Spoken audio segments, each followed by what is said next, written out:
Chapter 40. The Desert's Teeth. The desert sun beat down mercilessly as we journeyed through the endless sands. We saddled the horse just after the first light began to burn the sky. Zafira moved slower than usual, the toll of what had happened still resting on her shoulders. But her posture was strong, determined.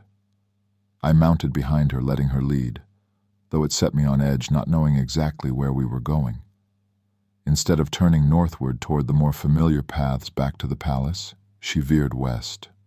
My brow furrowed, but I said nothing. "Trust me," she murmured, as if sensing my unease. "The desert is not kind to a man dressed in black. The heat coils around me like a serpent, reminding me with every step that I do not belong here, among golden dunes, blazing skies, and certainly not beside her. Yet I follow the princess faithfully, always a pace behind, always silent. I am her healer, her advisor, her shadow. And Merlin, help me. I am hopelessly, irrevocably drawn to her." We rode for a while in silence, the morning wind still gentle before the heat of the day set in. The desert was always a land of extremes, searing heat or freezing cold, life or death. No in between. But Zafira seemed to know it intimately, as if the sand obeyed her will.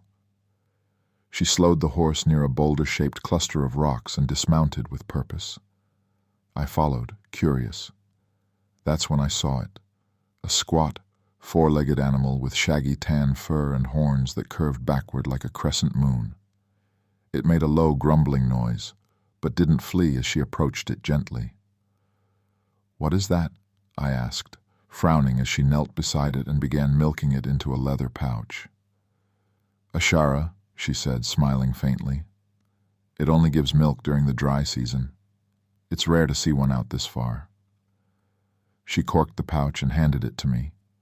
The contents were thick and slightly cool to the touch. By the time we remounted, I peeked inside and blinked at the curdled, creamy texture. "It will turn into soft cheese in a few hours," she explained. "Plenty of nourishment. Dessert food." "Clever," I murmured, impressed despite myself. We continued our journey, the sun climbing higher, heat rising off the sand in rippling waves. It wasn't long before the sky began to darken, not from night, but from something else, and the wind howled like a pack of ravenous wolves. I looked up sharply, instincts flaring.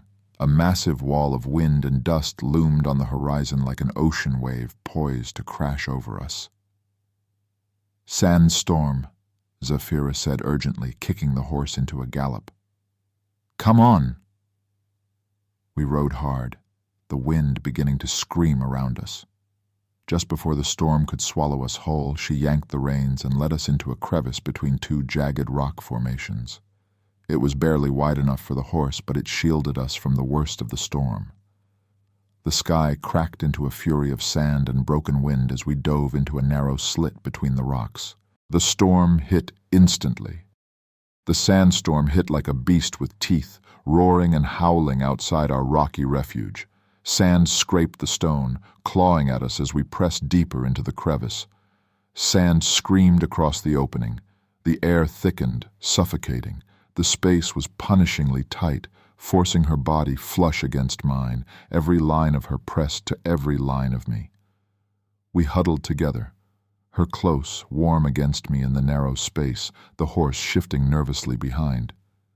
I cast a quick shielding charm to protect our lungs from the grit in the air. "I've never seen one move that fast," she murmured. "Neither have I," I replied, heart still pounding. "But we're safe here. For now." The space was tight, our bodies pressed together in a way that was both uncomfortable and strangely intimate. Zafira's presence was overwhelming, her scent of exotic spices and sand mingling with the storm. I kept my distance, not out of lack of desire, but out of respect for her royal status.